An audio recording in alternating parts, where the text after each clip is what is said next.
Harry Potter à l'école des sorciers raconte l'introduction de Harry dans le monde magique. Car ce n'est pas seulement un sorcier, c'est aussi une célébrité. Il est réputé pour avoir miraculeusement survécu à l'attaque brutale du cruel sorcier Voldemort, le meurtrier de ses parents. À travers ses aventures à Poudlard, il commence à découvrir les mystères de son passé. L'orphelin fait toujours un excellent personnage, parce qu'il est libre, mais aussi perdu. Il est privé de ce qui permet à un enfant de savoir qui il est, d'où il vient et où il va. D'une certaine manière, il est à la dérive, poussé par un besoin impérieux, car nous voulons tous savoir d'où nous venons et où nous allons. Difficult, very difficult. Plenty of courage, I see. Not a bad mind either. There's talent, oh yes, and a thirst to prove yourself. But where to put you? Not Slytherin, not Slytherin. Not Slytherin, eh? Quand il arrive à l'école, il manque d'assurance. C'est ce qu'on ressent tous, même adultes, quand on arrive dans un lieu nouveau où on ne sait pas comment ça se passe. Mais tout ça est amplifié par le fait que même là, il est isolé par sa notoriété, ses ancêtres, et cette curieuse cicatrice qui signifie qu'il a survécu à une attaque qui aurait dû lui être fatale. C'est un garçon ordinaire, avec un truc en plus. L'œuvre de J.K. Rowling est imprégnée d'un mélange de réalité et de magie, de pragmatisme et de mysticisme. L'univers de Poudlard, mon monde magique, ma communauté de sorciers, est le reflet du monde réel dans un miroir déformant. Nous ne partons pas pour une autre planète, nous ne sommes pas hors du temps. C'est un univers fantastique qui doit cohabiter avec le monde réel. Ce qui m'a séduit dans Harry Potter, c'est d'abord ce mélange de... Je ne dirais pas de fabuleux, parce que je n'aime pas ce mot et que le fabuleux ne fonctionne que s'il est ancré dans la réalité. C'est le réalisme qui m'a séduit. On sent fortement l'influence de la tradition folklorique anglaise de la magie. Elle n'a pas inventé un monde magique qui ne serait qu'un gigantesque fantasme à la Disney où tous les rêves se réalisent. Le monde de Harry Potter n'est pas comme ça. Il est né du tissu même de l'histoire et de la mythologie folklorique anglaise. Je n'essaie pas d'en faire une grande œuvre littéraire, je suis sûr qu'elle ne le prétend pas elle-même. C'est juste que les choses ne peuvent pas fonctionner si elles sont issues d'une fable pour faible d'esprit. La magie nous fascinera toujours. Et il y aura toujours des livres sur le sujet. Parce que c'est profondément enraciné en chacun de nous. Dans toutes les sociétés du monde, il y a d'abord eu la magie. Et si sophistiqué qu'on se dise aujourd'hui, l'idée même de pouvoir influencer cet environnement immense et effrayant qui est le nôtre, le rêve de pouvoir devenir sorcier et contrôler ce qui nous entoure, reste extraordinaire. Pour les adultes comme pour les enfants.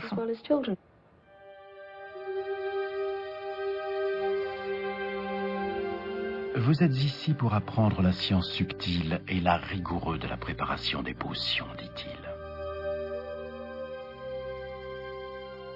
Sa voix était à peine plus élevée qu'un murmure, mais on entendait distinctement chaque mot. Tout comme le professeur McGonagall, Rogue avait le don de maintenir sans effort le silence dans une classe. Ici, on ne s'amuse pas à agiter des baguettes magiques. Je m'attends donc à ce que vous ne compreniez pas grand-chose à la beauté d'un chaudron qui bouillonne doucement en laissant échapper des volutes scintillantes, ni à la délicatesse d'un liquide qui s'insinue dans les veines d'un homme pour ensorceler peu à peu son esprit et lui emprisonner l'essence. Je pourrais vous apprendre à mettre la gloire en bouteille, à distiller la grandeur et même à enfermer la mort.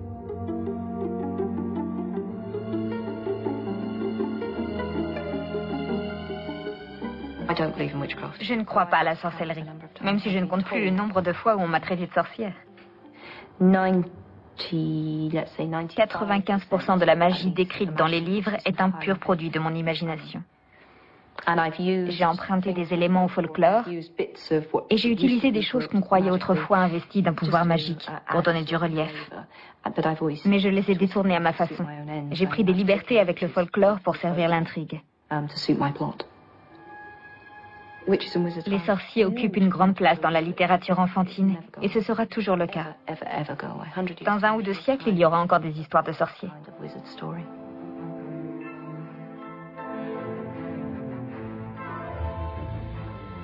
En 1997, J.K. Rowling entame le second tome de la saga Harry Potter et la Chambre des Secrets. Le premier volume marche bien, mais il est encore très loin de son actuelle popularité, et l'auteur gagne sa vie en enseignant.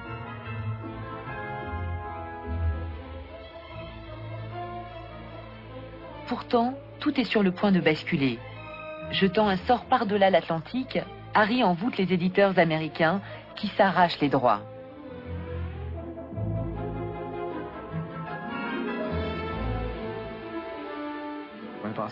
Mon chef m'a dit, tu aimes? Et j'ai répondu, oui, j'adore. Alors reste dans la course. Tu l'aimes à hauteur de tant de dollars? Oui. Je n'arrêtais pas de dire oui. Mais j'étais de plus en plus nerveux. Parce qu'au bout du compte, je n'avais jamais offert une telle avance à un auteur. Surtout pour un premier roman. Ce n'était jamais arrivé.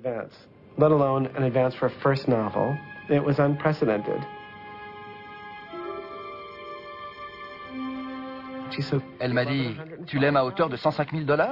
Oui, oui. Alors vas-y, offre-lui ça. Et voilà.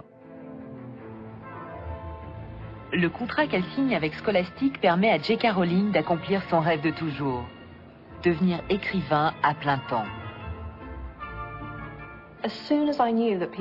Dès que j'ai appris qu'il y avait des gens qui écrivaient les livres, qu'ils ne sortaient pas de nulle part, comme les plantes, j'ai su que c'était ce que je voulais faire. D'aussi loin que je me souvienne, j'ai toujours voulu être écrivain. Pour moi aussi, c'est un peu mystérieux. Et en même temps, ça ne l'est pas du tout. J'ai du mal à comprendre qu'on ne veuille pas écrire. Je ne comprends pas pourquoi tout le monde ne veut pas écrire. Qu'y a-t-il de mieux?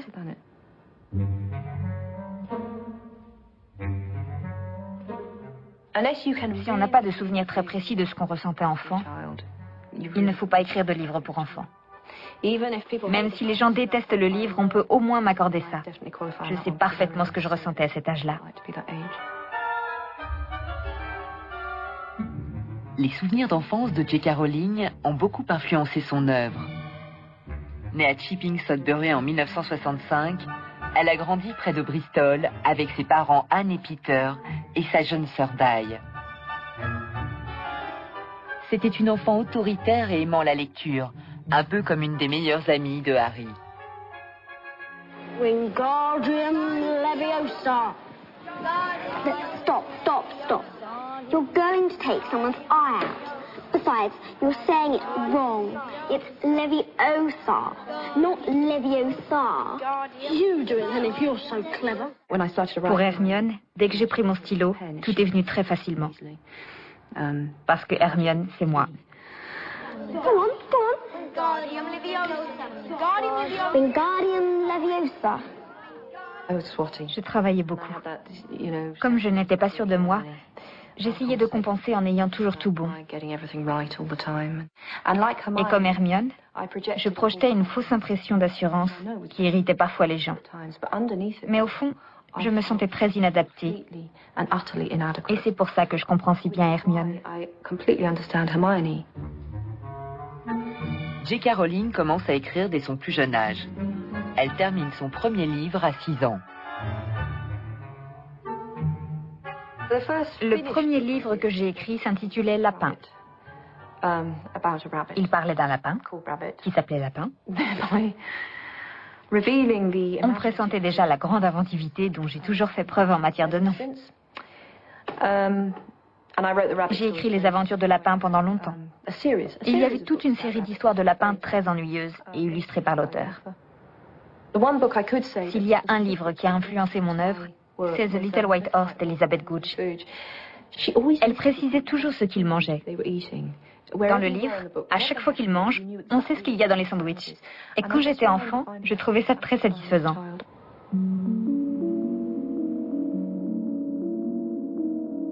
Il y avait d'innombrables étagères qui débordaient des plus succulentes friandises qu'on puisse imaginer. Des nougats moelleux, des cubes de glace à la noix de coco, des caramels dorés, des centaines de chocolats différents disposés en rangées bien nettes. Il y avait aussi un grand tonneau, rempli de dragées surprises, et un autre qui contenait des Fizz Whiz Bees, les fameux sorbets qui permettent de léviter et dont Ron lui avait déjà parlé.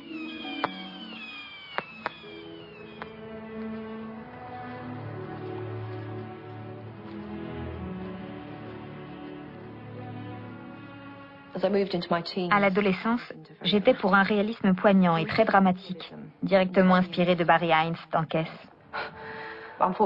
Malheureusement, je n'habitais pas une ville du Nord. Mon paysage urbain n'était pas très développé parce que je vivais à Chepstow, au milieu des champs. Pas facile d'être une jeune citadine rebelle dans un champ de boue. Voici la maison où on s'est installé quand j'avais 9 ans. Ma chambre est tout à fait à droite. J'y ai passé plein de temps à écrire. J'ai de très bons souvenirs de cet endroit et je suis émue d'être là. En fait, mon père a déménagé peu après la mort de ma mère et je ne suis revenue qu'une fois depuis. Je me souviens, je me penchais à la fenêtre de ma chambre pour fumer derrière les rideaux, tard la nuit. Mon père ne sera pas content d'entendre ça. Je n'étais pas très futée, je jetais les mégots sous la fenêtre. Papa, un des clients du pub a encore jeté ses mégots dans le jardin. Il y a notre maison, l'église et l'école en enfilade. C'est un tout petit village. C'était vite fait à pied, de la maison jusqu'à l'école. Mais j'étais quand même en retard, au grand désespoir de ma mère. Je suis toujours en retard. Put your hands up if you've read one of the Harry Potter books. All those people.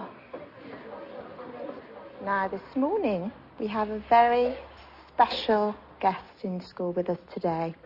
Her name is J.K.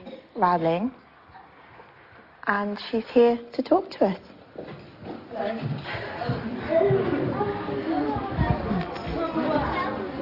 Hello. Hello. Hello, guys. Hello. Hello. Hello. I don't want to step on you. Stay exactly where you are. Hello. How are you? This is absolutely amazing for me to be back here, because you know this is where I went to school. It's been really, really wonderful to come back. Nothing is more fun to me. Il n'y a rien qui me rende plus heureuse que de rencontrer les enfants qui lisent mes livres ou de penser que certains enfants ont commencé à lire avec Harry Potter. Bien sûr, il y en a qui dévorent les livres et pour qui Harry n'est qu'un livre de plus. Mais j'ai rencontré beaucoup de gamins qui disent que c'est Harry qui leur a fait découvrir le plaisir de la lecture.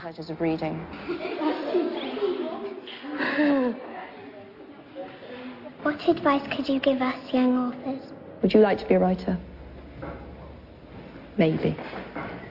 Read as much as you can. I'd say read anything. The more you read, the better. Because it will teach you what you like and what you think makes good writing, and it will increase your vocabulary. And then you'll just have to keep on and on writing, and you'll find that you hate most of what you write at first, but sooner or later you'll write something you quite like. And lots of trees will have to die, because you'll be crumpling everything up. And what Hogwarts house would you like to be in? I definitely want to be in Gryffindor. That's why I put Harry there, definitely. What were your memories of being at Tuts Hill School? I really liked it here, but my first teacher really, really frightened me. Her name was Mrs. Morgan, and she used to sit us all in class according to how clever she thought we were. And my first day at school, she had a 2-minute chat with me, and she put me in the stupid row, which is about the nastiest thing I can think of a teacher doing. It's not my favourite teacher, Mrs. Morgan. And then I went on to Wydene, down the road, where half of you got brothers and sisters, haven't you? C'est à Wydene que j'ai rencontré Sean, et c'est une amitié très importante dans ma vie. Je me suis toujours sentie un peu étrangère.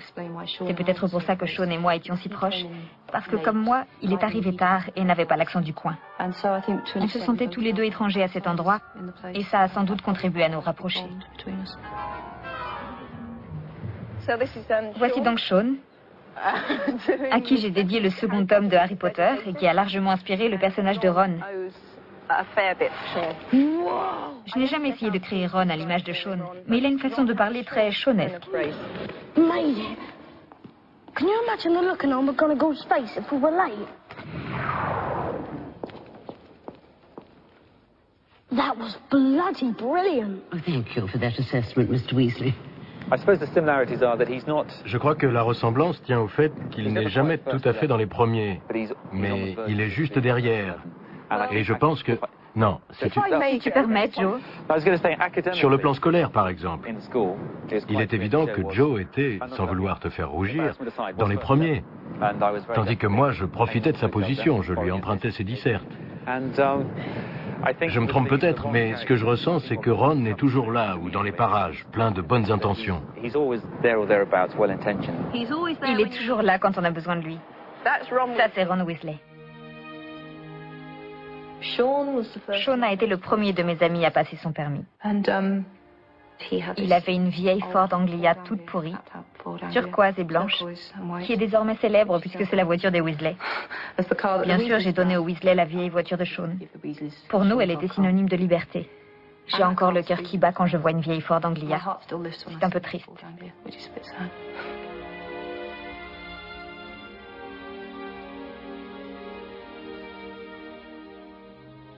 C'était comme s'il venait de plonger dans un rêve fabuleux. On ne pouvait imaginer meilleure façon de voyager, songea Harry.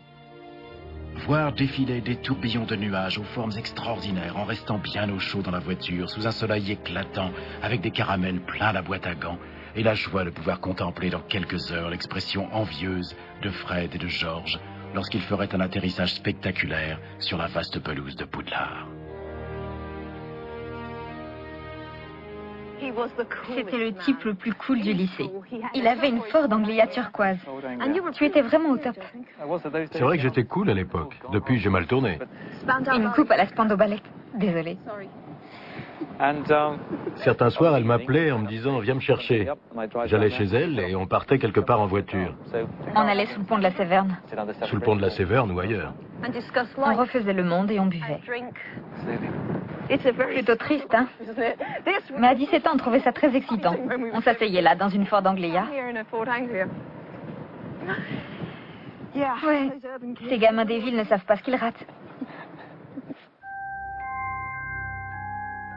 J.K. Rowling part à l'université d'Exeter où elle décroche un diplôme de français et de lettres avant de s'installer à Londres. Et puis tout s'écroule.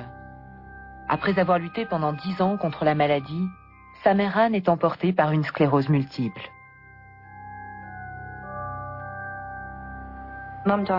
La mort de ma mère m'a fait l'effet d'une bombe.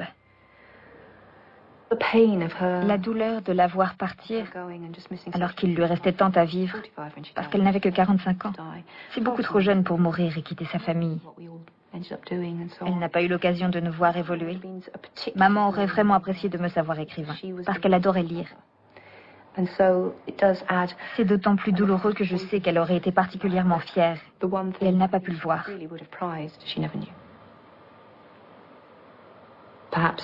2 ou 3 jours après avoir eu l'idée de Harry, je me suis débarrassée de ses parents de façon assez brutale.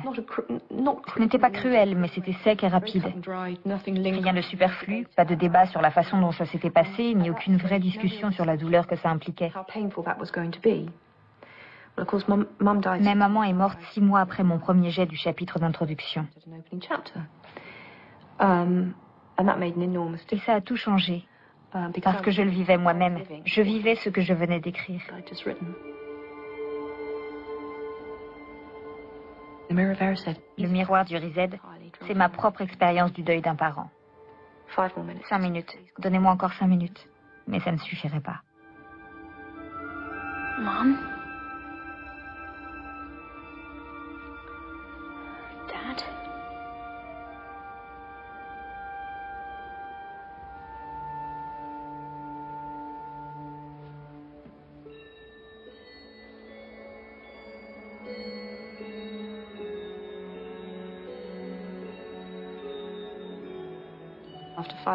Après lui avoir parlé de Jessie pendant 5 minutes, parce qu'elle n'a pas connu sa petite fille, j'essaierai de lui raconter les livres. Et puis je me rendrai compte que je ne lui ai pas demandé comment c'est d'être mort. Une question pourtant importante. J'imagine bien la scène. Mais ça ne serait jamais assez long. C'était le message du chapitre 10. C'est plus dur pour ceux qui restent, et il faut aller de l'avant.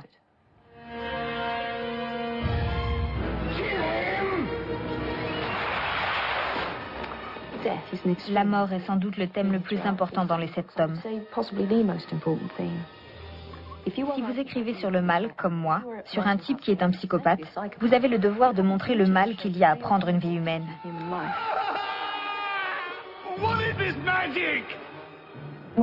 D'autres gens vont mourir.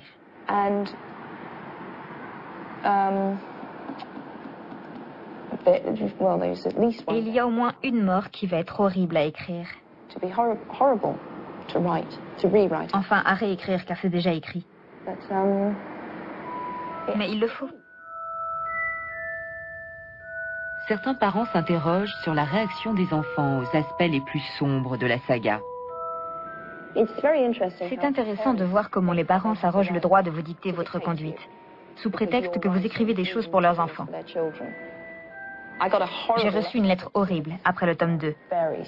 Une lettre vraiment maniérée d'une mère qui disait « La fin est très perturbante et je suis sûre qu'un auteur comme vous doit pouvoir trouver un meilleur moyen de finir le prochain tome. Ça m'a plu jusqu'aux 2 tiers, mais j'aimerais que vous fassiez mieux à l'avenir. Je vous dirai si je trouve ça inacceptable. » Là, j'ai disjoncté et je lui ai répondu « Ne lisez pas les autres tomes. Bien à vous, Joe Rowling. » C'est ridicule. Je n'écris pas sous la dictée. Est-ce que je m'intéresse à mes lecteurs? Oui, bien sûr.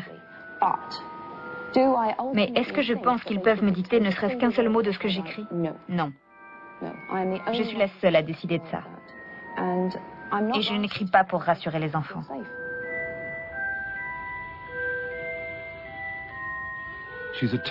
C'est un auteur difficile. Pas question pour elle de faire des compromis uniquement parce qu'elle risque d'effrayer les enfants. Il me semble que la fonction de la littérature est de faire des cauchemars aux enfants. Tout comme la nature est là pour leur donner la rougeole. Parce que s'ils ne font pas de cauchemars à 12 ans, ils n'apprennent pas à vaincre la peur de l'inconnu. Quand on doit affronter ça plus tard dans la vie, c'est beaucoup plus difficile. C'est comme les oreillons, c'est beaucoup plus grave à 30 ans qu'à 8. On rend service aux enfants. Once I was in bed reading, and it's quite scary when Voldemort's appearing, and I was all hunched up in bed. I was like, what's gonna happen? What's gonna happen? And I was really quite scared. Reading. Yeah. It's when it gets really tense, and you're reading in bed, and then your dad comes in and goes, "Oh, you're gonna have to stop reading now. It's bedtime," and you've got onto this really exciting bit, and you're like, "Oh, read the next chapter." It's cool that adults actually read it as well, not just kids. I wonder what they're really into Harry Potter. Yeah, because it's for all age groups. Everyone likes it. Les adultes ont longtemps cru à tort que la littérature enfantine n'abordait que des sujets insignifiants, des petites choses et des petites inquiétudes pour les petits esprits. Mais la vérité est tout autre. C'est le contraire. J'ai moi-même constaté que beaucoup de livres pour adultes, portés au nu ces dernières années, traitent de sujets insignifiants. Est-ce que j'ai des grosses fesses? Mon équipe de foot préférée aura-t-elle la coupe? Et ma copine m'a quitté, que vais-je devenir? Alors que les livres pour enfants abordent des thèmes clés. D'où venons-nous? Quelle est la nature de l'être humain? Comment être quelqu'un de bien?